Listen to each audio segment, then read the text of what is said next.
ਪੰਜਾਬ ਦੇ ਵਿੱਚ ਜਿਸ ਤਰੀਕੇ ਨਾਲ ਧਾਰਮਿਕ ਮੁੱਦੇ ਨੇ ਲਗਾਤਾਰ ਹੀ ਭਖਦੇ ਰਹੇ ਨੇ ਤੇ ਭਖਦੇ ਵੀ ਆਉਂਦੇ ਨੇ। ਹੁਣ ਜਿਸ ਤਰੀਕੇ ਨਾਲ ਇੱਕ ਹੋਰ ਮੁੱਦਾ ਭਖਿਆ ਹੋਇਆ ਹੈ ਸ਼੍ਰੀ ਗੁਰੂ ਗ੍ਰੰਥ ਸਾਹਿਬ ਨੂੰ ਲੈ ਕੇ ਸਤਿਕਾਰ ਕਮੇਟੀ ਵਾਲੇ ਸ਼੍ਰੀ ਗੁਰੂ ਗ੍ਰੰਥ ਸਾਹਿਬ ਚੁੱਕ ਕੇ ਲੈ ਗਏ ਨੇ ਇੱਕ ਪ੍ਰੋਫੈਸਰ ਦੇ ਘਰ ਵਿੱਚੋਂ। ਇਲਜ਼ਾਮ ਇਹ ਲਗਾਇਆ ਜਾ ਰਿਹਾ ਸੀ ਕਿ ਉਹ ਪ੍ਰੋਫੈਸਰ ਜਿਹੜੇ ਨੇ ਪਰਿਵਾਰਕ ਮੈਂਬਰ ਨੇ ਉਹ ਉੱਥੇ ਨਿਰਾਦਰ ਕਰ ਰਹੇ ਸੀ ਗੁਰੂ ਗ੍ਰੰਥ ਸਾਹਿਬ ਦਾ। ਇਸ ਤੋਂ ਲੈ ਕੇ ਮਾਮਲਾ ਭਖਦਾ ਚੰਡੀਗੜ੍ਹ ਵਿੱਚ ਆ ਜਾਂਦਾ ਤੇ ਚੰਡੀਗੜ੍ਹ ਵਿੱਚ ਇੱਕ ਪ੍ਰੈਸ ਕਾਨਫਰੰਸ ਵੀ ਹੋ ਜਾਂਦੀ ਹੈ। ਹੁਣ ਸਵਾਲ ਇਹ ਪੈਦਾ ਹੁੰਦਾ ਕਿ ਸਤਿਕਾਰ ਕਮੇਟੀ ਵਾਲੇ ਬਿਨਾਂ ਇਜਾਜ਼ਤ ਤੋਂ ਗੁਰੂ ਗ੍ਰੰਥ ਸਾਹਿਬ ਨੂੰ ਚੁੱਕ ਸਕਦੇ ਨੇ। और दूसरे पासे सब तो वड्डा सवाल है कि सत्कार कमेटी ने जलंधर विचों सोने की बीड़ चुक ली है एक खाड़कू परिवार के घर चों, फिर वापस भी हो जाती है। कारण की है कि यह जायज़ हो रहा है कि सत्कार कमेटी बिना पूछे ही किसी के घर विचों जाके गुरु ग्रंथ साहब चुक सकती है। आप सारी गल ते चर्चा करांगे तो सुमेर सैनी का भी जिक्र करांगे। साडे नाल इस समय मौजूद ने सरदार सेवा सिंह सेखवा, इन्हां कोल जाणांगे कि सत्कार कमेटी ने क्यों किया तो सुमेर सैनी जो कि फरार दस्या जा रहा है वह पंजाब पुलिस की गिरफ्त में क्यों नहीं आ रहा। जो सुमेर सैनी लोगों को फड़दा सी, मुलजमां नूं फड़दा सी, अज खुद भज रहा है परिवार समेत। की कारण ने शुरुआत करांगे आपां गुरु ग्रंथ साहब तो। सिख साहब वाहिगुरू खालसा वाहिगुरू की फतेह। वाहिगुरू जी का खालसा वाहिगुरू जी की फतेह। सिख साहब पहला मैं सवाल है ये कि जिस तरीके नाल सत्कार कमेटी ने गुरु ग्रंथ साहब चक्के ने की उन्होंने सही किया? वेखो ये वेखना बनता यह आ कि जिथे गुरु महाराज का स्वरूप रखा आ वो ठीक ढंग नाल उत्थे रखा होया है। बकायदा खालसा पंथ ने गुरु महाराज का स्वरूप रखण की एक मर्यादा बनाई हुई है।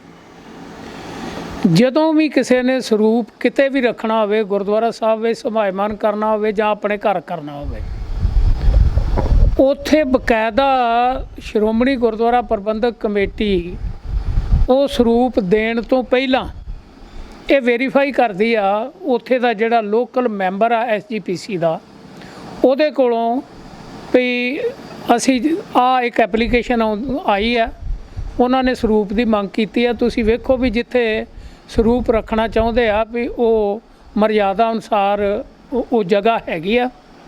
वेखना की हुंदा आ कि दिने गुरु महाराज के स्वरूप का प्रकाश करना हुंदा ते रात नूं उन्हां नूं अपने संतोख के रखना हुंदा।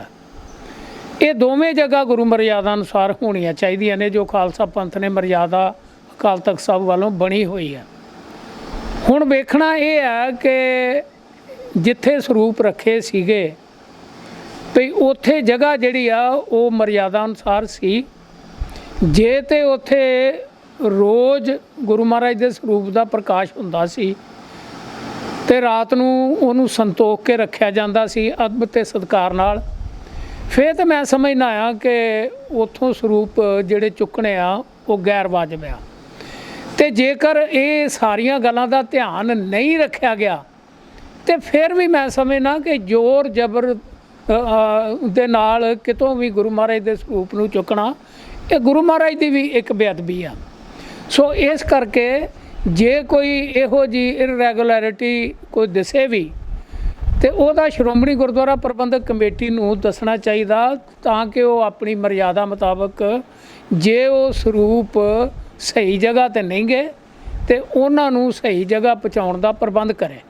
ना कि ये आ कि कोई भी अपनी मन मर्जी ना किसी के घर में एंटर होवे उहदे ते कोई दूषण ला के ते गुरु महाराज के स्वरूप उतों चुक ले। ऐसा नहीं होना चाहिए, ये कोई मर्यादा नहीं है।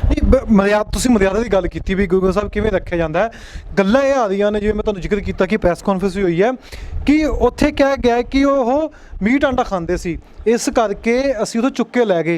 हुण सवाल है कि जिहड़ा मीट आंडा खांदा है कि उहदे घर विच गुरु ग्रंथ साहब होना चाहिए कि होना चाहिए? वेखो जिथों तक मीट आंडा खाण की गल आ हुण तक खालसा पंथ ਇਹਦੇ ਤੇ कोई डिसीजन ਜਿਹੜਾ ना फाइनल डिसीजन नहीं लै सकिया। ਹੁਣ जे अकाल तख्त साहब की जो मर्यादा आ ਉਹਦੇ मुताबिक मीट खाना कोई मनाही नहीं। ये भी नहीं कहा जाता भी तुसी मीट जरूर खाओ, आंडे जरूर खाओ, लेकिन मनाही भी नहीं।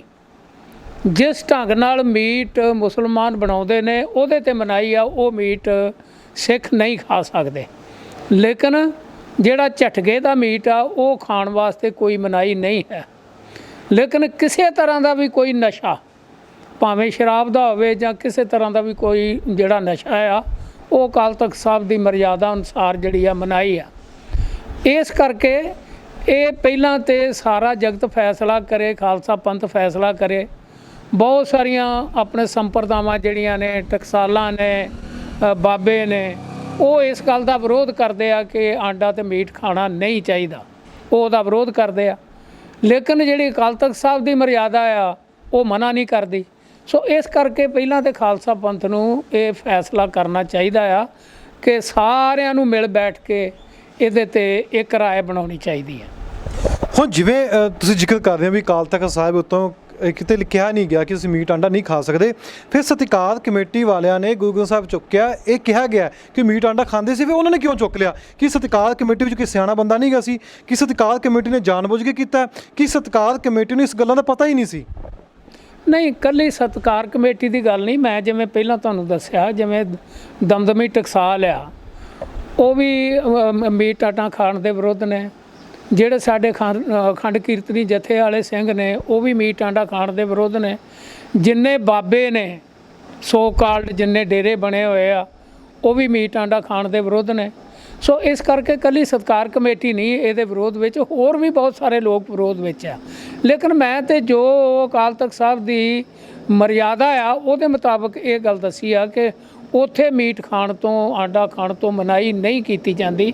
ਜਦੋਂ ਵੀ ਅਸੀਂ ਕਿਸੇ ਸਿੰਘ ਨੂੰ ਅੰਮ੍ਰਿਤਪਾਨ ਕਰਾਉਂਦੇ ਆ ਤੇ ਉਹਦੇ ਜਿਹੜੀ ਰਹਿਤ ਮਰਿਆਦਾ ਦੱਸੀ ਜਾਂਦੀ ਆ, ਉਹਦੇ ਵਿੱਚ ਵੀ ਕਿਤੇ ਮਨਾ ਨਹੀਂ ਕੀਤਾ ਜਾਂਦਾ।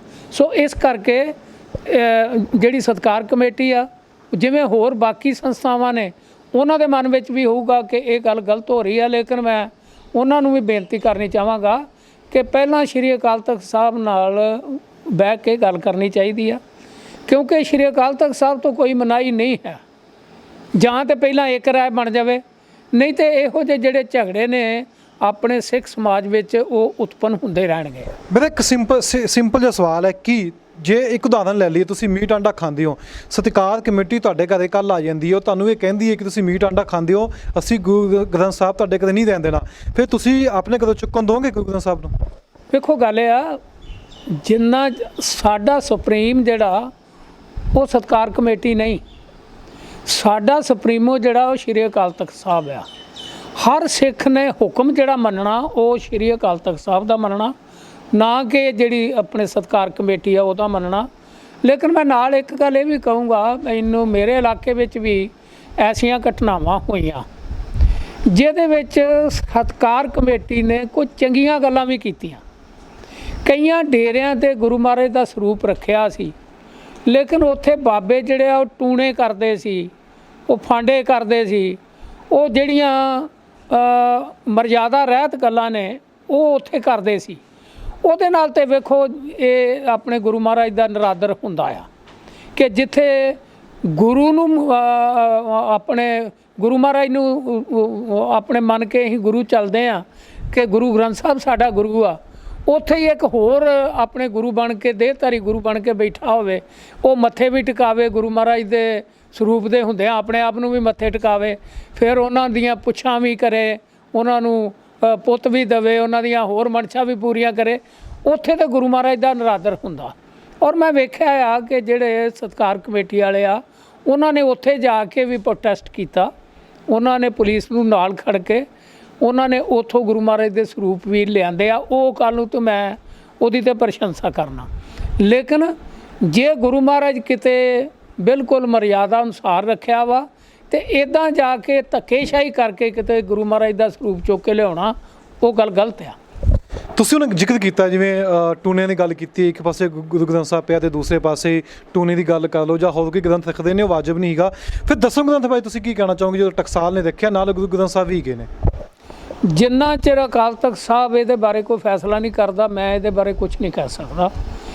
ਮੈਂ ਅਪੀਲ ਕਰਦਾ ਬੜੇ ਅਦਬ ਤੇ ਸਤਿਕਾਰ ਨਾਲ ਅਕਾਲ ਤਖਤ ਸਾਹਿਬ ਦੇ ਜਥੇਦਾਰ ਸਾਹਿਬ ਨੂੰ ਕਿ ਉਹ ਸੁਪਰੀਮੋ ਨੇ ਕੌਮ ਦੇ, ਉਹ ਬਾਕੀ ਜਿਹੜੇ ਆਪਣੇ ਤਖਤਾਂ ਦੇ ਜਥੇਦਾਰ ਸਾਹਿਬਾਨ ਨੇ ਉਹਨਾਂ ਦੀ ਸਲਾਹ ਨਾਲ, ਸਿੱਖ ਵਿਦਵਾਨਾਂ ਦੀ ਸਲਾਹ ਨਾਲ ਇੱਕ ਕਮੇਟੀ ਬਣਾਉਣ। ਇਹ ਬਹੁਤ ਵੱਡਾ ਮਸਲਾ, ਔਰ ਇਸ ਮਸਲੇ ਕਰਕੇ ਸਾਡੀ ਕੌਮ ਬੜੀ ਦੁਬਿਧਾ 'ਚ ਪਈ ਆ, ਵੰਡ ਹੋਣ ਰਹੀ ਆ। ਇਹ ਮਸਲਾ ਹੱਲ ਹੋਣਾ ਚਾਹੀਦਾ ਆ। ਇਹਦੇ ਬਾਰੇ ਮੈਂ ਕੁਛ ਆਪਣੀ ਜਾਤੀ ਰਾਏ ਦੇਵਾਂ, ਉਹ ਮੇਰਾ ਫਰਜ਼ ਨਹੀਂ ਬਣਦਾ, ਕਿਉਂਕਿ ਜਿੰਨਾ ਚਿਰ ਇਹ ਵਿਵਾਦ ਸ਼੍ਰੀ ਅਕਾਲ ਤਖਤ ਸਾਹਿਬ ਤੋਂ ਆਪਣੇ ਸੁਲਝ ਕੇ ਸਾਰੇ ਲੋਕਾਂ ਨੂੰ ਆਦੇਸ਼ ਨਹੀਂ ਹੋ ਜਾਂਦਾ ਕਿ ਆਪਣੇ ਦਸਮ ਗ੍ਰੰਥ ਜਿਹੜਾ ਗੁਰੂ ਗ੍ਰੰਥ ਸਾਹਿਬ ਆਪਣੇ ਗੁਰੂ ਗੋਬਿੰਦ ਸਿੰਘ ਜੀ ਮਹਾਰਾਜ ਦੀ ਰਚਨਾ ਆ ਜਾਂ ਨਹੀਂ, ਜਿੰਨਾ ਚਿਰ ਫੈਸਲਾ ਅਕਾਲ ਤਖਤ ਸਾਹਿਬ ਤੋਂ ਨਹੀਂ ਹੁੰਦਾ ਉਹਨਾਂ ਚਿਰ ਮੈਂ ਇਹਦੇ 'ਤੇ ਕੋਈ ਕਮੈਂਟ ਨਹੀਂ ਕਰ ਸਕਦਾ। ਹੁਣ ਇੱਕ ਹੋਰ ਸਵਾਲ ਹੈ ਕਿ ਜਿਸ ਤੱਕ ਸਤਿਕਾਰ ਕਮੇਟੀ ਨੂੰ ਪਤਾ ਲੱਗ ਗਿਆ ਵੀ ਉੱਥੇ ਨਿਰਾਦਰ ਹੋ ਰਿਹਾ, ਗੁਰੂ ਗ੍ਰੰਥ ਸਾਹਿਬ ਦੀ ਮੀਟ ਆਂਡਾ ਖਾਂਦੇ ਨੇ, ਫਿਰ ਜਿਹੜੇ ਸਰੂਪ ਚੋਰੀ ਹੋਏ ਨੇ ਉੱਥੋਂ, ਉਹ ਸਰੂਪਾਂ ਬਾਰੇ ਕਿਉਂ ਨਹੀਂ ਪਤਾ ਲੱਗਿਆ? ਜਿਸ ਤਰੀਕੇ ਨਾਲ ਪ੍ਰਧਾਨ ਜੀ ਦਾ ਵੀ ਬਿਆਨ ਆਉਂਦਾ, ਪਹਿਲਾਂ ਕਹਿੰਦੇ ਨੇ ਵੀ ਸਰੂਪ ਚੋਰੀ ਹੁੰਦੇ ਨੇ, ਅਸੀਂ ਕਮੇਟੀ ਗਠਿਤ ਕਰ ਦਿੱਤੀ ਹੈ, ਬਾਅਦ 'ਚੋਂ ਮੁੱਕਰ ਜਾਂਦੇ ਨੇ, ਕਹਿੰਦੇ ਸਰੂਪ ਵੀ ਚੋਰੀ ਨਹੀਂ ਹੋਏ। ਫਿਰ ਤੁਸੀਂ ਇਸ ਚੀਜ਼ ਨੂੰ ਕਿੱਦਾਂ ਦੇਖ ਰਹੇ ਹੋ ਕਿ ਆਪਸ ਵਿੱਚ ਦੁਬਿਧਾ ਵਿੱਚ ਹੈਗੀ ਐਸਜੀਪੀਸੀ ਇਸ ਸਮੇਂ? ਵੇਖੋ, ਅਸੀਂ 14 ਸਤੰਬਰ ਨੂੰ ਸਵੇਰੇ 11 ਵਜੇ ਲੌਂਗੋਵਾਲ ਸਾਹਿਬ ਦੀ ਰਿਹਾਇਸ਼ 'ਤੇ ਜਾ ਰਹੇ ਹਾਂ। ਅਸੀਂ ਕੋਈ ਪੋਲੀਟੀਕਲ ਲੀਡਰ ਹੋਣ ਦੇ ਨਾਤੇ ਨਹੀਂ ਜਾ ਰਹੇ, ਬਤੌਰ ਅਦਨੇ ਸਿੱਖ ਦੇ ਜਾ ਰਹੇ ਹਾਂ। ਇਸ ਕਰਕੇ ਜਾ ਰਹੇ ਹਾਂ ਕਿ ਸਾਡੇ ਮਨ ਵਿੱਚ ਪੀੜਾ ਆ ਕਿ ਗੁਰੂ ਗ੍ਰੰਥ ਸਾਹਿਬ ਜੀ ਦੇ ਸਰੂਪ ਇਸ ਢੰਗ ਨਾਲ ਗਾਇਬ ਹੋ ਜਾਣ। ਇਹ ਸਾਡੇ ਵਾਸਤੇ ਬੜੀ ਨਮੋਸ਼ੀ ਭਰੀ ਗੱਲ ਆ। ਇਹਦੇ ਨਾਲ ਸਾਰੇ ਸੰਸਾਰ ਵਿੱਚ ਸਿੱਖੀ ਦੀ ਸ਼ਾਖ ਨੂੰ ਬਹੁਤ ਵੱਡਾ ਧੱਕਾ ਲੱਗਾ ਆ।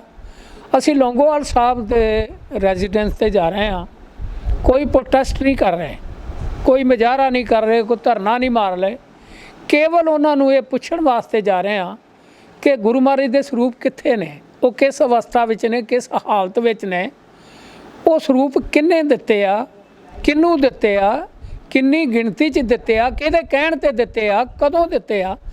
ਇਹ ਗੱਲਾਂ ਦੇ ਆਪਣੇ ਜਵਾਬ ਲੈਣ ਵਾਸਤੇ ਅਸੀਂ ਲੌਂਗੋਵਾਲ ਸਾਹਿਬ ਦੇ ਰੈਜ਼ੀਡੈਂਸ 'ਤੇ ਜਾ ਰਹੇ ਹਾਂ, ਅਤੇ ਮੈਨੂੰ ਉਮੀਦ ਆ ਕਿ ਉਹ ਸਾਡੀਆਂ ਇਹਨਾਂ ਗੱਲਾਂ ਦੇ ਜਵਾਬ ਜਿਹੜੇ ਆ ਉਹ ਦੇਣਗੇ।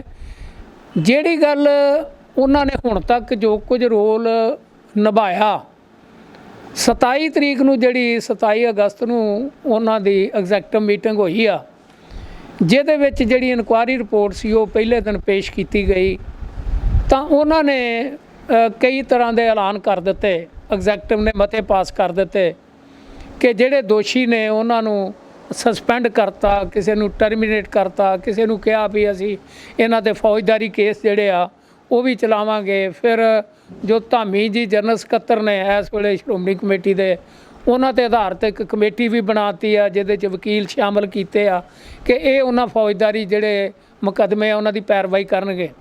ਲੇਕਿਨ ਜਿਹੜੀ 3 ਸਤੰਬਰ ਨੂੰ ਮੁੜ ਕੇ ਐਗਜ਼ੈਕਟਿਵ ਦੀ ਮੀਟਿੰਗ ਹੋਈ ਆ, ਉਹਦੇ 'ਚ ਸਾਫ਼ ਹੀ ਕਹਿ ਦਿੱਤਾ ਵੀ ਅਸੀਂ ਕਿਸੇ 'ਤੇ ਕੋਈ ਫੌਜਦਾਰੀ ਮੁਕੱਦਮਾ ਨਹੀਂ ਕਰਾਵਾਂਗੇ, ਇਹ ਮਸਲੇ ਅਸੀਂ ਆਪਣੇ ਆਪ ਨਜਿੱਠਾਂਗੇ।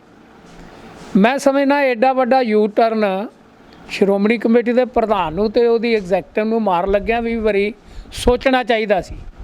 ਜੇ ਤੁਸੀਂ ਇਹ ਯੂ ਟਰਨ ਮਾਰਨਾ ਸੀ ਫਿਰ ਤੁਸੀਂ 27 ਤਰੀਕ ਨੂੰ ਐਡੀ ਕਾਹਲੀ ਕਿਉਂ ਕੀਤੀ? ਕੀ ਕਾਹਲੀ ਸੀ? ਸਿਆਸੀ ਦਬਾਅ ਲੱਗਦਾ ਕਿਤੇ ਨਾ ਕਿਤੇ ਤੁਹਾਨੂੰ? ਬਿਲਕੁਲ 100% ਸਿਆਸੀ ਦਬਾਅ ਆ। ਔਰ ਇਹਦੇ ਵਿੱਚ ਇਹ ਜਿਹੜੀ ਜੋ ਘਟਨਾ ਵਾਪਰੀ ਆ, ਜਿਵੇਂ ਮੈਂ ਕਿਹਾ ਵਾ, ਇਹ ਉਹਨਾਂ ਚਿਰ ਪਤਾ ਨਹੀਂ ਲੱਗਣਾ ਜਿੰਨਾ ਚਿਰ ਇੰਟੈਰੋਗੇਸ਼ਨ ਨਹੀਂ ਹੁੰਦੀ। ਰਾਜਨੀਤੀ ਐਸਜੀਪੀਸੀ ਨੂੰ ਹਮੇਸ਼ਾ ਵਰਤਦੀ ਆਈ ਹੈ। ਸਿੱਧਾ ਸਵਾਲ ਇੱਕ, ਬਿਲਕੁਲ ਸਾਡੀ ਕੌਮ ਦਾ ਨੁਕਸਾਨ ਹੀ ਇਸੇ ਕਰਕੇ ਹੋਇਆ ਕਿ ਸਾਨੂੰ ਰਾਜਨੀਤੀ ਜਾਂ ਰਾਜ ਭਾਗ ਆਪਣੇ ਧਰਮ ਦੀ ਚੜ੍ਹਦੀ ਕਲਾ ਵਾਸਤੇ ਵਰਤਣੇ ਚਾਹੀਦੇ ਸੀ, ਲੇਕਿਨ ਹੋਇਆ ਪਿਛਲੇ ਸਮੇਂ 'ਚ ਇਹਦੇ ਬਿਲਕੁਲ ਉਲਟ। ਅਸੀਂ ਧਰਮ ਨੂੰ ਆਪਣੀ ਰਾਜਨੀਤੀ ਦੀ ਚੜ੍ਹਦੀ ਕਲਾ ਵਾਸਤੇ ਵਰਤਿਆ। ਇਸੇ ਕਰਕੇ ਆਹ ਘਟਨਾਵਾਂ ਵਾਪਰ ਰਹੀਆਂ ਨੇ। ਜਦੋਂ ਲੀਡਰਸ਼ਿਪ ਜਿਹੜੀ ਆ ਉਹ ਗਲਤੀਆਂ ਕਰਦੀ ਆ ਤੇ ਫਿਰ ਜਿਹੜੇ ਥੱਲੜੇ ਵੇਖਣ ਵਾਲੇ ਨੇ ਉਹ ਤੇ ਲੀਡਰਸ਼ਿਪ ਵਾਲ ਤੇ ਮੂੰਹ ਵੱਲ ਵਹਿੰਦੇ ਆ। ਜੇ ਉਹ ਚੰਗਾ ਕੰਮ ਕਰਨਗੇ ਤੇ ਉਹ ਵੀ ਚੰਗੇ ਕੰਮ ਕਰਨਗੇ, ਤੇ ਜੇ ਲੀਡਰਸ਼ਿਪ ਗਲਤ ਕੰਮ ਕਰੇਗੀ ਤੇ ਫਿਰ ਜਿਹੜਾ ਆਵਾਮ ਆ ਉਹ ਵੀ ਉਹਦੇ ਵੱਲ ਵੇਖ ਕੇ ਗਲਤ ਕੰਮ ਕਰੂਗਾ। ਫਿਰ ਜਿਸ ਕਿ ਤੁਸੀਂ ਹੁਣ ਗੱਲ ਕੀਤੀ ਕਿ ਪੋਲਿਟਿਕਸ ਦਾ ਕਿਤੇ ਨਾ ਕਿਤੇ ਇੰਟਰਫੇਅਰ ਰਹਿੰਦੀ ਹੈ ਐਸਜੀਪੀਸੀ ਦੇ ਵਿੱਚ, ਫਿਰ ਮੰਨ ਲਿਆ ਜਾਵੇ ਜਾਂ ਤੁਸੀਂ ਮੰਨਦੇ ਹੋ ਇਸ ਚੀਜ਼ ਨੂੰ, ਜੋ ਵੀ ਅਕਾਲ ਤਖਤ ਸਾਹਿਬ ਤੋਂ ਫੈਸਲੇ ਆਉਂਦੇ ਨੇ ਉਹ ਲੋਕੀ ਨਾ ਮੰਨਣ, ਜਾਂ ਜਿਹੜੇ ਫੈਸਲੇ ਉਹ ਕਰਦੇ ਨੇ ਫਿਰ ਇੱਕ ਪੋਲਿਟਿਕਸ ਪਾਰਟੀਆਂ ਦੀ ਦਬਾਅ ਹੇਠਾਂ ਕਰਦੇ ਨੇ, ਜਿਸ ਦੇ ਖਿਲਾਫ ਹੀ ਫੈਸਲਾ ਆਉਂਦਾ। ਹੁਣ ਕੁਝ ਦਿਨਾਂ ਪਹਿਲਾਂ ਹੀ ਭਾਈ ਰਣਜੀਤ ਸਿੰਘ ਢੰਡਰੇਵਾਲ ਦੇ ਖਿਲਾਫ ਬੋਲ ਦਿੱਤਾ ਗਿਆ ਸੀ ਕਿ ਇਹਨਾਂ ਦੀਵਾਨ ਨਾ ਸੁਣੇ ਜਾਣ, ਸੋਸ਼ਲ ਮੀਡੀਆ 'ਤੇ ਵੀ ਨਾ ਸੁਣੇ ਜਾਣ, ਉੱਥੇ ਜਾ ਕੇ ਵੀ ਨਾ ਸੁਣੇ ਜਾਣ। ਇਹ ਪੋਲਿਟਿਕਸ ਪਾਰਟੀ ਵੱਲੋਂ ਕਿਹਾ ਗਿਆ, ਫਿਰ ਕਿਹਾ ਤਾਂ ਇਹਨਾਂ ਨੇ ਐਸਜੀਪੀਸੀ ਨੇ, ਫਿਰ ਦਬਾਅ ਹੇਠਾਂ ਕਿਹਾ ਗਿਆ। ਵੇਖੋ ਇਹ ਬੜੀ ਮੰਦਭਾਗੀ ਗੱਲ ਆ, ਜਿਹੜਾ ਇਹ ਵਿਵਾਦ ਟਕਸਾਲ ਦਾ ਤੇ ਢੰਡਰੀਆਂ ਵਾਲਾ ਸਾਹਿਬ ਦਾ ਹੋਇਆ, ਉਹਦੇ ਨਾਲ ਬੜਾ ਵੱਡਾ ਕੌਮੀ ਨੁਕਸਾਨ ਹੋ ਰਿਹਾ। ਸ਼੍ਰੀ ਅਕਾਲ ਤਖਤ ਸਾਹਿਬ ਜੀ ਦੇ ਜਥੇਦਾਰ ਜੀ ਨੂੰ ਇਹ ਮਸਲਾ ਹੱਲ ਕਰਨਾ ਚਾਹੀਦਾ ਸੀ। ਦੋਵਾਂ ਧਿਰਾਂ ਨੂੰ ਆਪਣੇ ਕੋਲ ਬਹਾਲ ਕੇ ਜਿਹੜਾ ਕੋਈ ਗਲਤ ਸੀ ਉਹਨੂੰ ਡਾਂਟਣਾ ਚਾਹੀਦਾ ਸੀ ਤੇ ਕੌਮ ਨੂੰ ਦੱਸਣਾ ਚਾਹੀਦਾ ਸੀ ਕਿ ਇਹ ਗਲਤ ਨੇ। ਸੋ ਇਸ ਕਰਕੇ ਜੋ ਕੁਝ ਵੀ ਹੁਣ ਤੱਕ ਹੋਇਆ ਉਹਦਾ ਬੜਾ ਦੁੱਖ ਆ, ਐਸਾ ਨਹੀਂ ਸੀ ਹੋਣਾ ਚਾਹੀਦਾ। ਸ਼੍ਰੀ ਅਕਾਲ ਤਖਤ ਸਾਹਿਬ ਦੇ ਜਥੇਦਾਰ ਜੀ ਨੂੰ ਬੇਨਤੀ ਆ ਕਿ ਉਹਨਾਂ ਦੀ ਬਹੁਤ ਵੱਡੀ ਜ਼ਿੰਮੇਵਾਰੀ ਆ, ਇਸ ਵੇਲੇ ਕੌਮ ਦਾ ਭਾਰ ਉਹਨਾਂ ਦੇ ਮੋਢਿਆਂ 'ਤੇ ਆ, ਤੇ ਇਸ ਵੇਲੇ ਪੈਂਡਾ ਵੀ ਬੜਾ ਵਿਖੜਾ ਆ, ਬੜੀਆਂ ਸਮੱਸਿਆਵਾਂ ਨੇ, ਹੱਲ ਕਰਨਾ ਵੀ ਕੋਈ ਸੌਖਾ ਨਹੀਂ। ਕੋਈ ਤੁਸੀਂ ਜੋ ਉਹਨਾਂ ਨੇ ਰਣਜੀਤ ਸਿੰਘ ਢੰਡਰੇਵਾਲ ਦੇ ਖਿਲਾਫ ਕਿਹਾ, ਤੁਸੀਂ ਇਸ ਵਿੱਚ ਹੱਕ ਚੋਂ ਕੇ ਖਿਲਾਫ ਹੋ ਜੋ ਐਸਜੀਪੀਸੀ ਵੱਲੋਂ ਫਰਮਾਨ ਆਇਆ ਸੀ? ਵੇਖੋ ਮੈਂ ਇਹਦੇ ਤੇ ਕੋਈ ਕਮੈਂਟ ਨਹੀਂ ਕਰਨਾ, ਕਿਉਂਕਿ ਅਕਾਲ ਤਖਤ ਸਾਹਿਬ ਦੇ ਜਥੇਦਾਰ ਜੀ ਉਹਨਾਂ ਦੇ ਕੀਤੇ ਤੇ ਕਿਸੇ ਸਿੱਖ ਨੂੰ ਕੋਈ ਕਮੈਂਟ ਨਹੀਂ ਕਰਨਾ ਚਾਹੀਦਾ। ਲੇਕਿਨ ਮੈਂ ਇਹ ਗੱਲ ਕਹਾਂਗਾ ਕਿ ਇਹ ਜਿਹੜਾ ਵਿਵਾਦ ਆ ਇਹਦਾ ਹੱਲ ਕੱਢਣਾ ਚਾਹੀਦਾ ਆ। ਲੋਕ ਅਕਾਲ ਤਖਤ ਤੋਂ ਲਾਂਭੇ ਨਹੀਂ ਜਾ ਸਕਦੇ, ਲੇਕਿਨ ਢੰਡਰੀਆਂ ਵਾਲਾ ਸਾਹਿਬ ਦੇ ਦੀਵਾਨਾਂ ਦੇ ਵਿੱਚ ਵੀ ਬੜੇ ਬੜੇ ਵੱਡੇ ਇਕੱਠ ਹੁੰਦੇ ਆ, ਲੋਕ ਉਹਨਾਂ ਦੀ ਗੱਲ ਵੀ ਸੁਣਦੇ ਆ।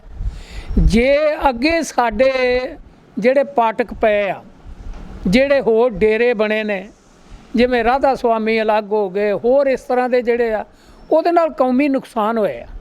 ਇਹ ਤੁਸੀਂ ਕਹਿ ਸਕਦੇ ਹੋ ਕਿ ਐਸਜੀਪੀਸੀ ਨੇ ਜਿਹੜਾ ਨੁਕਸਾਨ ਕੀਤਾ ਹੈ ਸਿੱਖਾਂ ਦਾ, ਉਸੇ ਵਜ੍ਹਾ ਦੇ ਕਾਰਨ ਜਿਹੜਾ ਦਲਿਤ ਵਰਗ ਹੈ ਉਹ ਸਾਰਾ ਡੇਰਿਆਂ ਵਿੱਚ ਜਾ ਵੜਿਆ। ਇਹਦੇ 'ਚ ਕੋਈ ਦੋ ਰਾਵਾਂ ਨਹੀਂ। ਇੱਕ ਕੰਜ਼ਿਊਮਰ ਆ, ਉਹਨੇ ਕੋਈ ਚੀਜ਼ ਖਰੀਦਣੀ ਆ, ਉਹ ਇੱਕ ਸ਼ੋਰੂਮ 'ਤੇ ਜਾਂਦਾ, ਉੱਥੋਂ ਉਹ ਚੀਜ਼ ਨਹੀਂ ਮਿਲਦੀ ਤੇ ਉਹ ਫਿਰ ਦੂਸਰੇ ਸ਼ੋਰੂਮ 'ਤੇ ਚੱਲ ਜੂਗਾ। ਜੋ ਕੁਝ ਸ਼੍ਰੋਮਣੀ ਗੁਰਦੁਆਰਾ ਪ੍ਰਬੰਧਕ ਕਮੇਟੀ ਨੂੰ ਕੌਮ ਨੂੰ ਦੇਣਾ ਚਾਹੀਦਾ ਸੀ ਉਹ ਕੌਮ ਨੂੰ ਨਹੀਂ ਮਿਲਿਆ, ਲੋਕਾਂ ਨੂੰ ਨਹੀਂ ਮਿਲਿਆ।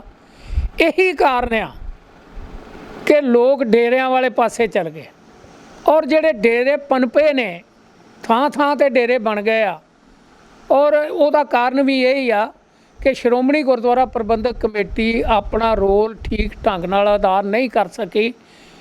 ਮੈਂ ਆਪਣੇ ਆਪ ਨੂੰ ਵੀ ਦੋਸ਼ੀ ਮੰਨਦਾ, ਕਿਉਂਕਿ ਮੈਂ ਵੀ ਸ਼੍ਰੋਮਣੀ ਗੁਰਦੁਆਰਾ ਪ੍ਰਬੰਧਕ ਕਮੇਟੀ ਦਾ ਮੈਂਬਰ ਹਾਂ। ਸੋ ਮੈਂ ਵੀ ਆਪਣੇ ਆਪ ਨੂੰ ਇਸ ਗੱਲ 'ਤੇ ਦੋਸ਼ੀ ਮੰਨਦਾ ਕਿ ਜੋ ਕੁਝ ਸਾਨੂੰ ਕੌਮ ਵਾਸਤੇ, ਲੋਕਾਂ ਵਾਸਤੇ ਕਰਨਾ ਚਾਹੀਦਾ ਸੀ, ਜਿਸ ਢੰਗ ਨਾਲ ਲੋਕਾਂ ਨੂੰ ਇਸ ਧੁਰੇ ਨਾਲ ਜੋੜਨਾ ਚਾਹੀਦਾ ਸੀ, ਉਹ ਲੋਕ ਨਹੀਂ ਜੁੜੇ। ਤੇ ਖਾਸ ਕਰਕੇ ਜਿਹੜੇ ਗਰੀਬ ਲੋਕ ਨੇ, ਜਿਨ੍ਹਾਂ ਵਾਸਤੇ ਗੁਰੂ ਨਾਨਕ ਸਾਹਿਬ ਨੇ ਵਿਸ਼ੇਸ਼ ਕਿਹਾ ਸੀਗਾ ਕਿ ਨੀਚਾਂ ਅੰਦਰ ਨੀਚ ਜਾਤ, ਨੀਚੀ ਹੂੰ ਅਤ ਨੀਚ, ਨਾਨਕ ਤਿਨ ਕੇ ਸੰਗ ਸਾਥ, ਵੱਡਿਆਂ ਸਿਉ ਕਿਆ ਰੀਸ, ਜਿੱਥੇ ਨੀਚ ਸੰਭਾਲੀਅਨ ਤਿੱਥੇ ਨਦਰ ਤੇਰੀ ਬਖਸ਼ੀਸ। ਗੁਰੂ ਨਾਨਕ ਦਾ ਆਦੇਸ਼ ਤੇ ਇਹ ਆ, ਲੇਕਿਨ ਸਾਡੇ ਅਜੇ ਵੀ ਬਹੁਤ ਵੱਡਾ ਫਰਕ ਆਪਣੇ ਸਮਾਜ ਵਿੱਚ, ਸਿੱਖ ਸਮਾਜ ਵਿੱਚ ਹੀ, ਕਿ ਅਸੀਂ ਜਿਹੜੇ ਗਰੀਬ ਲੋਕ ਨੇ ਉਹਨਾਂ ਨੂੰ ਹਿੱਕ ਨਾਲ ਨਹੀਂ ਲਾਉਂਦੇ, ਜਿਵੇਂ ਗੁਰੂ ਗੋਬਿੰਦ ਸਿੰਘ ਜੀ ਮਹਾਰਾਜ ਨੇ ਭਾਈ ਜੈਤੇ ਨੂੰ ਲਾਇਆ ਸੀ। ਇਸ ਢੰਗ ਨਾਲ ਜੇ ਅਸੀਂ ਆਪਣੇ ਗੁਰੂ ਦੇ ਕਦਮਾਂ 'ਤੇ ਚੱਲਦੇ ਤੇ ਕਦੀ ਵੀ ਇਹ ਡੇਰੇ ਜਿਹੜੇ ਆ ਉਹ ਆਪਣੇ ਨਾ ਪਨਪਦੇ। ਤੁਸੀਂ ਕਸੂਰਵਾਰ ਆਪਣੇ ਆਪ ਨੂੰ ਕਹਿ ਰਹੇ ਹੋ ਕਿ ਤੁਹਾਡਾ ਵੀ ਇਸ ਵਿੱਚ ਕਸੂਰ ਸੀ, ਤੁਸੀਂ ਕਸੂਰਵਾਰ ਆਪਣੇ ਆਪ ਨੂੰ ਕਿਉਂ ਕਹਿ ਰਹੇ ਹੋ? ਕਿ ਤੁਸੀਂ ਲੋਕਾਂ ਦੇ ਹੱਕ ਵਿੱਚੋਂ ਫੈਸਲਾ ਨਹੀਂ ਦੇ ਪਾਏ ਜਾਂ ਲੋਕਾਂ ਦੇ ਨਾਲ ਖੜ ਨਹੀਂ ਪਾਏ, ਕਿ ਰਾਜਨੀਤੀ ਦਾ ਤੁਹਾਡਾ ਪ੍ਰੈਸ਼ਰ ਹੈਗਾ ਸੀ ਕਿ ਤੁਸੀਂ ਰਾਜਨੀਤੀ ਹੇਠ ਇਹੋ ਜਿਹੇ ਫੈਸਲੇ ਲੈ ਲਏ ਕਿ ਤੁਸੀਂ ਆਪਣੇ ਆਪ ਨੂੰ ਅੱਜ ਕਸੂਰਵਾਰ ਕਹਿ ਰਹੇ ਹੋ? ਦੇਖੋ ਮੈਂ ਤਾਂ ਇਹ ਗੱਲ ਕਹੀ ਆ ਕਿ ਸਮੁੱਚੀ ਸ਼੍ਰੋਮਣੀ ਗੁਰਦੁਆਰਾ ਪ੍ਰਬੰਧਕ ਕਮੇਟੀ, ਸਮੁੱਚੀ ਸਿੱਖ ਲੀਡਰਸ਼ਿਪ, ਭਾਵੇਂ ਉਹ ਸ਼੍ਰੋਮਣੀ ਅਕਾਲੀ ਦਲ ਦੀ ਲੀਡਰਸ਼ਿਪ ਆ, ਚਾਹੇ ਉਹ ਸ਼੍ਰੋਮਣੀ ਗੁਰਦੁਆਰਾ ਪ੍ਰਬੰਧਕ ਕਮੇਟੀ ਦੇ ਅਹੁਦੇਦਾਰ ਨੇ, ਅਸੀਂ ਸਾਰੇ ਦੋਸ਼ੀ ਹਾਂ। ਕਿਉਂਕਿ ਮੈਂ ਸ਼੍ਰੋਮਣੀ ਅਕਾਲੀ ਦਲ ਦੇ ਵੀ ਉੱਚ ਅਹੁਦਿਆਂ 'ਤੇ ਰਿਹਾ ਅਤੇ ਮੈਂ ਸ਼੍ਰੋਮਣੀ ਗੁਰਦੁਆਰਾ ਪ੍ਰਬੰਧਕ ਕਮੇਟੀ ਦਾ ਮੈਂਬਰ ਵੀ ਹਾਂ। ਮੈਂ ਪਹਿਲਾਂ ਇਹ ਗੱਲ ਆਪ ਮੰਨਣਾ ਕਿ ਜੋ ਸਾਡੀ ਡਿਊਟੀ ਸੀ ਉਹ ਅਸੀਂ ਠੀਕ ਢੰਗ ਨਾਲ ਨਿਭਾ ਨਹੀਂ ਸਕੇ, ਜਿਹਦੀ ਵਜ੍ਹਾ ਕਰਕੇ ਅੱਜ ਇਹ ਸਾਰੀਆਂ ਉਲਝਣਾਂ ਸਾਡੇ ਸਾਹਮਣੇ ਆਈਆਂ ਨੇ। ਹੁਣ ਮੈਂ ਇੱਕ ਹੋਰ ਗੱਲ ਕਰਾਂਗਾ ਸਮੇਤ ਸੈਣੀ ਨੂੰ ਲੈ ਕੇ। ਜਿਸ ਤਰੀਕੇ ਨਾਲ ਸਮੇਤ ਸੈਣੀ ਫਰਾਰ ਆ, ਆਪਾਂ ਦੇਖਿਆ ਸੀ ਕਿ ਸ਼੍ਰੋਮਣੀ ਅਕਾਲੀ ਦਲ ਦੀ ਸਰਕਾਰ ਦੇ ਵਿੱਚ ਉਹ ਡੀਜੀਪੀ ਪੰਜਾਬ ਦੇ ਵਿੱਚ ਰਹੇ ਨੇ। ਤੁਹਾਨੂੰ ਕੀ ਲੱਗਦਾ ਕਿ ਸ਼੍ਰੋਮਣੀ ਅਕਾਲੀ ਦਲ ਦਾ ਡੀਜੀਪੀ ਸੈਣੀ ਦਾ ਕਿਸ ਤਰੀਕੇ ਨਾਲ ਨਾਤਾ ਰਿਹਾ? ਵੇਖੋ, ਇਹਦੇ 'ਚ ਮੈਂ ਥੋੜ੍ਹਾ ਜਿਹਾ ਬੈਕਗਰਾਊਂਡ 'ਚ ਜਾਣੇ ਚਾਹੁੰਦਾ। 1996 'ਚ ਸ਼੍ਰੋਮਣੀ ਅਕਾਲੀ ਦਲ ਨੇ ਇਲੈਕਸ਼ਨ ਮੈਨੀਫੈਸਟੋ ਬਣਾਇਆ ਸੀ ਅਤੇ ਮੈਂ ਵੀ ਉਹਦਾ ਮੈਂਬਰ ਸਾਂ ਉਸ ਵੇਲੇ, ਉਸ ਕਮੇਟੀ ਦਾ। ਮੈਨੂੰ ਤਾਂ ਯਾਦ ਹੈ, ਉਹਦੇ 'ਚ ਅਸੀਂ ਇੱਕ ਗੱਲ ਲਿਖੀ ਸੀ ਬਾਦਲ ਸਾਹਿਬ ਦੇ ਹੁਕਮ ਅਨੁਸਾਰ ਕਿ ਜਿੰਨੇ ਵੀ ਪੁਲਿਸ ਅਫਸਰ ਜਿਨ੍ਹਾਂ ਨੇ ਨਜਾਇਜ਼ ਪੁਲਿਸ ਮੁਕਾਬਲੇ ਬਣਾ ਕੇ ਪੰਜਾਬ ਦੀ ਜਵਾਨੀ ਤਬਾਹ ਕੀਤੀ ਆ, ਉਹਦੇ ਵਾਸਤੇ ਇੱਕ ਟਰੁੱਥ ਕਮਿਸ਼ਨ ਬਣਾਵਾਂਗੇ। ਜੇ ਸਾਡੀ ਸਰਕਾਰ ਬਣਦੀ ਆ ਤੇ ਅਸੀਂ ਇੱਕ ਟਰੁੱਥ ਕਮਿਸ਼ਨ ਬਣਾਵਾਂਗੇ। ਸਰਕਾਰ 1997 'ਚ ਬਣ ਗਈ, ਲੇਕਿਨ ਟਰੁੱਥ ਕਮਿਸ਼ਨ ਨਹੀਂ ਬਣਿਆ, ਕੋਈ ਕਮਿਸ਼ਨ ਨਹੀਂ ਬਣਿਆ, ਕੋਈ ਕਮੇਟੀ ਨਹੀਂ ਬਣੀ। ਉਹਦੇ 'ਤੇ ਇੱਕ ਡੱਕੇ ਦਾ ਕੰਮ ਨਹੀਂ ਹੋਇਆ, ਸਗੋਂ ਇਹਦੇ ਉਲਟ ਹੋਇਆ ਕਿ ਜਿਨ੍ਹਾਂ ਲੋਕਾਂ ਨੇ ਝੂਠੇ ਪੁਲਿਸ ਮੁਕਾਬਲੇ ਜਿਨ੍ਹਾਂ ਪੁਲਿਸ ਅਫਸਰਾਂ ਨੇ ਬਣਾਏ ਸੀ, ਉਹਨਾਂ ਨੂੰ ਤਰੱਕੀਆਂ ਦਿੱਤੀਆਂ ਗਈਆਂ। ਔਰ ਇੱਥੋਂ ਤੱਕ ਕਿ ਸਮੇਤ ਸਿੰਘ ਸੈਣੀ ਨੂੰ ਪੰਜਾਬ ਦਾ ਡੀਜੀਪੀ ਬਣਾ ਦਿੱਤਾ ਗਿਆ। ਇਹ ਉਹ ਇਨਸਾਨ ਆ, ਹੁਣ ਵੀ ਆਪਣੇ ਦੁਨੀਆ 'ਚ ਇਸ ਗੱਲ ਵਾਸਤੇ ਚਰਚਿਤ ਆ। ਉਦੋਂ ਪਹਿਲਾਂ ਵੀ ਸੀ ਅਤੇ ਜਦੋਂ ਉਹਨੇ ਮੁਕਾਬਲੇ ਬਣਾਏ ਨੇ ਉਦੋਂ ਵੀ ਸੀ। ਕੁੱਲ ਦੁਨੀਆ ਨੂੰ ਪਤਾ ਸੀ, ਸਾਡੀ ਲੀਡਰਸ਼ਿਪ ਨੂੰ ਵੀ ਪਤਾ ਸੀ ਕਿ ਇਹਨੇ ਝੂਠੇ ਪੁਲਿਸ ਮੁਕਾਬਲੇ ਬਣਾਏ ਆ, ਲੇਕਿਨ ਫਿਰ ਵੀ ਉਸ ਵੇਲੇ ਸ਼੍ਰੋਮਣੀ ਅਕਾਲੀ ਦਲ ਦੇ ਸਰਕਾਰ ਨੇ ਗੁਨਾਹ ਕੀਤਾ ਕਿ ਇਸ ਇਨਸਾਨ ਨੂੰ ਡੀਜੀਪੀ ਬਣਾ ਦਿੱਤਾ। ਇਹ ਬਾਦਲ ਪਰਿਵਾਰ ਦੇ ਬਹੁਤ ਨੇੜੇ ਆ। ਇਹੀ ਕਾਰਨ ਆ ਕਿ ਅਸੀਂ ਜਿਹੜੇ ਕੁਝ ਲੋਕ ਸਾਂ ਅਕਾਲੀ ਦਲ ਵਿੱਚ, ਜਿਨ੍ਹਾਂ ਨੇ ਬੜਾ ਵੱਡਾ ਵਿਰੋਧ ਕੀਤਾ ਉਸ ਵੇਲੇ ਕਿ ਤੁਸੀਂ ਇਹ ਗਲਤ ਕੰਮ ਕਰ ਰਹੇ ਹੋ। ਇਹ ਨਿਰੇ ਸਿੱਖਾਂ ਵਿੱਚ ਨਹੀਂ, ਇਹ ਸਾਰੀ ਦੁਨੀਆ ਵਿੱਚ ਇਸ ਗੱਲ ਵਾਸਤੇ ਬਦਨਾਮ ਆ ਕਿ ਇਹਨੇ ਝੂਠੇ ਪੁਲਿਸ ਮੁਕਾਬਲੇ ਬਣਾ ਕੇ ਔਰ ਇਹੋ ਜਿਹੇ ਤਸੀਹੇ ਦਿੱਤੇ ਜਿਨ੍ਹਾਂ ਨੂੰ ਇਹਨੇ ਮਾਰਿਆ ਕਿ ਜਿਹੜੇ ਮੈਂ ਲਫ਼ਜ਼ਾਂ ਵਿੱਚ ਬਿਆਨ ਨਹੀਂ ਕਰ ਸਕਦਾ। ਅਣਮਨੁੱਖੀ ਗੱਲਾਂ ਕੀਤੀਆਂ ਜਿਹੜੀਆਂ ਕਦੀ ਨਹੀਂ ਕਿਸੇ ਮਨੁੱਖ ਨੇ ਕੀਤੀਆਂ, ਉਹ ਇਹਨੇ ਸੈਣੀ ਨੇ ਕੀਤੀਆਂ। ਜੇ ਪਤਾ ਸੀ ਵੀ ਇਹ ਗੱਲਾਂ ਕੀਤੀਆਂ, ਫਿਰ ਇਹਨੂੰ ਡੀਜੀਪੀ ਬਣਾਉਣ ਦੀ ਕੀ ਲੋੜ ਸੀ? ਫਿਰ ਤੁਹਾਨੂੰ ਲੱਗਦਾ ਕਿ ਜਿਵੇਂ ਤੁਸੀਂ ਗੱਲ ਕੀਤੀ ਕਿ 99 ਵਿੱਚ ਤੁਹਾਡੀ ਸਰਕਾਰ ਆ ਜਾਂਦੀ ਹੈ ਪਰ ਉਹ ਕਮਿਸ਼ਨ ਨਹੀਂ ਬਣ ਪਾਇਆ। ਸਮੇਤ ਸਿੰਘ ਸੈਣੀ ਨੇ ਜਿੰਨੇ ਵੀ ਕਾਰਨਾਮੇ ਕੀਤੇ ਨੇ, ਜਿੰਨੇ ਵੀ ਬੇਕਸੂਰ ਲੋਕ ਮਾਰੇ ਨੇ, ਉਹਨਾਂ ਫਿਰ ਸ਼੍ਰੋਮਣੀ ਅਕਾਲੀ ਦਲ ਤੁਸੀਂ ਕਸੂਰਵਾਰ ਮੰਨਦੇ ਹੋ? ਕਿਉਂਕਿ ਤੁਸੀਂ ਵੀ ਉਸ ਸਮੇਂ ਮੌਜੂਦ ਹੈਗੇ ਸੀ। ਮੈਂ ਤਾਂ ਪਹਿਲਾਂ ਹੀ ਕਿਹਾ, ਮੈਂ ਤਾਂ ਪਹਿਲਾਂ ਹੀ ਕਹਿ ਬੈਠਾ, ਮੈਂ ਆਪਣੇ ਆਪ ਨੂੰ ਬਰੀ ਤਾਂ ਕਰਦਾ ਹੀ ਨਹੀਂ। ਲੇਕਿਨ ਮੈਂ ਇੱਕ ਗੱਲ ਕਹੂੰਗਾ ਕਿ ਅਸੀਂ ਹਾਂ ਦਾ ਨਾਰਾ ਉਦੋਂ ਵੀ ਮਾਰਿਆ। ਅਸੀਂ ਕੁਝ ਬੰਦੇ ਸਾਂ ਅਕਾਲੀ ਦਲ 'ਚ ਜਿਨ੍ਹਾਂ ਇਹ ਗੱਲ ਬਾਦਲ ਸਾਹਿਬ ਨੂੰ ਕਹੀ ਵੀ ਤੁਸੀਂ ਗਲਤ ਗੱਲ ਕਰ ਰਹੇ ਹੋ, ਇਸ ਇਨਸਾਨ ਨੂੰ ਡੀਜੀਪੀ ਕਦੀ ਨਹੀਂ ਸੀ ਤੁਹਾਨੂੰ ਲਾਉਣਾ ਚਾਹੀਦਾ, ਇਹ ਤੁਸੀਂ ਗਲਤ ਕੀਤਾ। ਲੇਕਿਨ ਉਹਨਾਂ ਸਾਡੀ ਗੱਲ ਕੋਈ ਉਸ ਵੇਲੇ ਸੁਣੀ ਨਹੀਂ। ਅਤੇ ਹੁਣ ਵੀ ਜਿਸ ਢੰਗ ਨਾਲ ਕੈਪਟਨ ਅਮਰਿੰਦਰ ਸਿੰਘ ਹੋਣਾ ਨੂੰ ਮੈਂ ਇੱਕ ਅਪੀਲ ਕਰੂੰਗਾ ਕਿ ਇੱਕ ਗੱਲ ਤੋਂ ਤੁਹਾਡਾ ਧੰਨਵਾਦ ਵੀ ਤੁਸੀਂ ਇਹਦੇ ਖਿਲਾਫ 30-35 ਸਾਲ ਬਾਅਦ ਇਹ ਕੇਸ ਰਜਿਸਟਰਡ ਕੀਤਾ। ਲੇਕਿਨ ਸ਼ੱਕ ਆ ਕਿ ਤੁਸੀਂ ਇਹਨੂੰ ਯੋਗ ਸਜ਼ਾ ਦਿੰਦੇ ਹੋ ਕਿ ਨਹੀਂ। ਸ਼ੱਕ ਇਸ ਕਰਕੇ ਆ ਵੀ ਜਿਸ ਇਨਸਾਨ ਕੋ Z+ ਸੁਰੱਖਿਆ ਹੋਵੇ, ਉਹ ਪੁਲਿਸ ਦੀ ਗ੍ਰਿਫਤ 'ਚੋਂ ਕਿਵੇਂ ਬਾਹਰ ਹੋ ਸਕਦਾ? ਜੇ ਪੁਲਿਸ ਚਾਹਵੇ, ਜੇ ਉਹਦੀ ਨੀਅਤ ਹੋਵੇ ਸਰਕਾਰ ਦੀ, ਤੇ ਫਿਰ ਉਹ ਇੰਨੇ ਦਿਨ ਲੋਕੇ ਨਹੀਂ ਰਹਿ ਸਕਦਾ। ਇਹਦੇ 'ਤੇ ਲੋਕੀ ਸ਼ੱਕ ਕਰ ਰਹੇ ਆ। ਮੈਂ ਅਪੀਲ ਕਰਾਂਗਾ ਕਿ ਜੇਕਰ ਤੁਸੀਂ ਇਹ ਮਸਲਾ ਹੱਲ ਨਾ ਕੀਤਾ, ਬਰਗਾੜੀ ਦਾ ਮਸਲਾ ਹੱਲ ਨਾ ਕੀਤਾ, ਤੇ ਅਕਾਲੀ ਦਲ ਨੂੰ ਤਾਂ 15 ਸੀਟਾਂ ਆ ਗਈਆਂ, ਤੁਹਾਨੂੰ ਅਗਲੇ ਵਾਰੀ 15 ਵੀ ਨਹੀਂ ਜੇ ਆਉਣੀਆਂ। ਇਹ ਮਸਲੇ ਹੱਲ ਕਰੋ ਤਾਂ ਕਿ ਆਉਣ ਵਾਲੇ ਸਮੇਂ 'ਚ ਤੁਸੀਂ ਲੋਕਾਂ ਨੂੰ ਕੋਈ ਦੱਸਣ ਜੋਗੇ ਹੋਵੋ। ਅਗਲੀ ਗੱਲ ਮੈਂ ਹੋਰ ਕਹਿਣੀ ਚਾਹੁੰਦਾ ਸੈਣੀ ਸਾਹਿਬ ਨੂੰ। ਸੈਣੀ ਸਾਹਿਬ, ਜਦੋਂ ਤੁਸੀਂ ਪੁਲਿਸ ਅਫਸਰ ਸੋ, ਜਿਉਂ ਤੁਸੀਂ ਭਰਤੀ ਹੋਏ, ਵੱਖ-ਵੱਖ ਅਹੁਦਿਆਂ 'ਤੇ ਰਹਿ ਕੇ ਡੀਜੀਪੀ ਤੱਕ ਗਏ, ਅਤੇ ਤੁਸੀਂ ਲੋਕਾਂ ਨੂੰ ਇੱਕ ਉਪਦੇਸ਼ ਦਿੰਦੇ ਹੁੰਦੇ ਸੋ ਵੀ ਪੁਲਿਸ ਦਾ ਸਾਥ ਦਿਓ, ਸੰਵਿਧਾਨ ਦੇ ਰਾਖੇ ਬਣੋ, ਸੰਵਿਧਾਨ ਮੁਤਾਬਕ ਆਪਣੀ ਜ਼ਿੰਦਗੀ ਨੂੰ ਢਾਲੋ। ਜੇ ਕਿਸੇ ਕੋਲ ਗਲਤੀ ਹੋ ਗਈ ਆ, ਪੇਸ਼ ਹੋ ਕੇ ਆਪਣੇ ਟਰਾਇਲ ਦਾ ਸਾਹਮਣਾ ਕਰੋ। ਅਦਾਲਤ ਤੁਹਾਨੂੰ ਇਨਸਾਫ ਦੇਗੀ। ਜੇ ਤੁਸੀਂ ਆਪਣੇ ਨਿਰਦੋਸ਼ ਤੇ ਆਪਣੇ ਤੁਸੀਂ ਬਰੀ ਹੋ ਜਾਓਗੇ। ਲੋਕਾਂ ਨੂੰ ਤਾਂ ਤੁਸੀਂ ਆਦੇਸ਼ ਦਿੰਦੇ ਰਹੇ, ਹੁਣ ਆਪ ਕੀ ਕਰ ਰਹੇ ਹੋ? ਤੁਹਾਡਾ ਅਖਲਾਕੀ ਫਰਜ਼ ਵੀ ਬਣਦਾ, ਤੁਹਾਡਾ ਸੰਵਿਧਾਨਕ ਫਰਜ਼ ਵੀ ਬਣਦਾ ਕਿ ਜੇ ਤੁਹਾਡੀ ਜ਼ਮਾਨਤ ਰੱਦ ਹੋ ਗਈ ਆ ਲੋਅਰ ਕੋਰਟ 'ਚੋਂ ਵੀ ਤੇ ਹਾਈ ਕੋਰਟ 'ਚੋਂ ਵੀ, ਜਿਹੜੀ ਸਿੱਟ ਬਣੀ ਆ ਉਹਦੇ ਪੇਸ਼ ਹੋ, ਆਪਣਾ ਪੱਖ ਦੱਸੋ ਤਾਂ ਕਿ ਟਰਾਇਲ ਚੱਲ ਸਕੇ ਤੇ ਜਿਹੜੀ ਜੁਡੀਸ਼ਰੀ ਆ ਉਹ ਤੁਹਾਡੇ ਕੇਸ ਦਾ ਫੈਸਲਾ ਕਰ ਸਕੇ ਵੀ ਤੁਸੀਂ ਦੋਸ਼ੀ ਹੋ ਕਿ ਨਿਰਦੋਸ਼ ਹੋ। ਤੁਹਾਨੂੰ ਲੁਕਣਾ ਨਹੀਂ ਚਾਹੀਦਾ। ਡਰਪੋਕ ਲੋਕ ਲੁਕਦੇ ਆ, ਇਹਦਾ ਮਤਲਬ ਲੋਕਾਂ ਦੇ ਪੁੱਤ ਮਾਰਨੇ ਸੌਖੇ ਆ। ਤੇ ਜੇ ਹੁਣ ਆਪਣੀ ਵਾਰੀ ਆਈ ਆ ਤਾਂ ਹੁਣ ਲੁਕਦੇ ਹੋ, ਹੁਣ ਸਾਹਮਣੇ ਆਓ ਤੇ ਇਸ ਟਰਾਇਲ ਨੂੰ ਫੇਸ ਕਰੋ। ਇਹ ਸਰ ਸਾਡਾ ਸਰਦਾਰ ਸੇਵਾ ਸਿੰਘ ਸੇਖਵਾਂ, ਤੁਸੀਂ ਸਾਰੀ ਹੀ ਗੱਲਾਂ ਦੇ ਜਵਾਬ ਸੁਣੇ ਨੇ, ਜੋ ਪੁੱਛੇ ਗਏ ਸੀ। ਤੁਹਾਡੇ ਵੱਲੋਂ ਵੀ ਸਾਨੂੰ ਜਵਾਬ ਆਉਂਦੇ ਨੇ, ਵੀ ਸਵਾਲ ਵੀ ਆਉਂਦੇ ਨੇ ਕਿ ਆਹ ਚੀਜ਼ਾਂ ਜਿਹੜੀਆਂ ਹੈਗੀਆਂ ਨੇ ਤੁਸੀਂ ਪੁੱਛੋ। ਸਤਿਕਾਰ ਕਮੇਟੀ ਦੇ ਉੱਤੇ ਵੀ ਤੁਸੀਂ ਸਾਨੂੰ ਕਮੈਂਟ ਕੀਤੇ, ਮੇਲ ਵੀ ਕੀਤੀਆਂ ਨੇ, ਤਾਂ ਅਸੀਂ ਗੱਲਬਾਤ ਕੀਤੀ ਸਰਦਾਰ ਸੇਵਾ ਸਿੰਘ ਸੇਖਵਾਂ ਦੇ ਨਾਲ। ਸਵਾਲ ਉਹੀ ਖੜਾ ਹੋ ਜਾਂਦਾ ਕਿ ਜਿਸ ਤਰੀਕੇ ਨਾਲ ਸਮੇਤ ਸਿੰਘ ਸੈਣੀ ਫਰਾਰ ਹੈਗੇ ਨੇ, ਜਿਵੇਂ ਇਹਨਾਂ ਨੇ ਕਿਹਾ ਕਿ ਪਹਿਲਾਂ ਉਪਦੇਸ਼ ਦਿੰਦੇ ਹੁੰਦੇ ਸੀ ਸੰਨ 96 ਦੇ ਵਿੱਚ ਕਿ ਲੋਕ ਜਿਹੜੀ ਹੈਲਪ ਕਰਨ ਪੁਲਿਸ ਦੀ, ਪਰ ਅੱਜ ਖੁਦ ਫਰਾਰ ਹੈਗੇ ਨੇ। ਉਹ ਦੂਸਰੇ ਪਾਸੇ ਸਭ ਤੋਂ ਵੱਡਾ ਸਵਾਲ ਸਤਿਕਾਰ ਕਮੇਟੀ ਦੇ ਵੀ ਇਹਨਾਂ ਨੇ ਗੱਲਬਾਤ ਕੀਤੀ ਹੈ ਕਿ ਉਹਨਾਂ ਨੂੰ ਇਹ ਨਹੀਂ ਕਰਨਾ ਚਾਹੀਦਾ ਸੀ, ਗੁਰੂ ਗ੍ਰੰਥ ਸਾਹਿਬ ਚੁੱਕਣਾ ਨਹੀਂ ਚਾਹੀਦਾ ਸੀ ਕਿਸੇ ਦੀ ਵੀ ਘਰੋਂ। ਤੇ 14 ਸਤੰਬਰ ਨੂੰ ਇਹ ਮਿਲਣ ਜਾ ਰਹੇ ਨੇ ਗੋਬਿੰਦ ਸਿੰਘ ਲੌਂਗੋਵਾਲ ਨੂੰ, ਉੱਥੇ ਕਿ ਗੱਲਬਾਤ ਰੱਖਣਗੇ ਤੇ ਸਤਿਕਾਰ ਕਮੇਟੀ ਨੇ ਜੋ ਇਕਾਰਾ ਕੀਤਾ ਉਸ ਦੀ ਵੀ ਗੱਲਬਾਤ ਰੱਖਣਗੇ। ਤਾਂ ਤੁਸੀਂ ਕੋਈ ਵੀ ਸਰਦਾਰ ਸੇਵਾ ਸਿੰਘ ਸੇਖਵਾਂ ਕੋਲੋਂ ਸਵਾਲ ਪੁੱਛਣਾ ਚਾਹੁੰਦੇ ਹੋ, ਸਾਨੂੰ ਫੋਨ ਕਰ ਸਕਦੇ ਹੋ, ਕਮੈਂਟ ਕਰ ਸਕਦੇ ਹੋ, ਮੇਲ ਕਰ ਸਕਦੇ ਹੋ। ਤੁਹਾਡੇ ਸਵਾਲ ਅਸੀਂ ਫਿਰ ਦੁਬਾਰਾ ਸਰਦਾਰ ਸੇਵਾ ਸਿੰਘ ਸੇਖਵਾਂ ਕੋਲ ਪੁੱਛਾਂਗੇ, ਤਾਂ ਫਿਰ ਆਪਾਂ ਇਹਨਾਂ ਨਾਲ ਮੁਲਾਕਾਤ ਕਰਾਂਗੇ। ਸਾਨੂੰ ਦਿਓ ਇਜਾਜ਼ਤ, ਧੰਨਵਾਦ।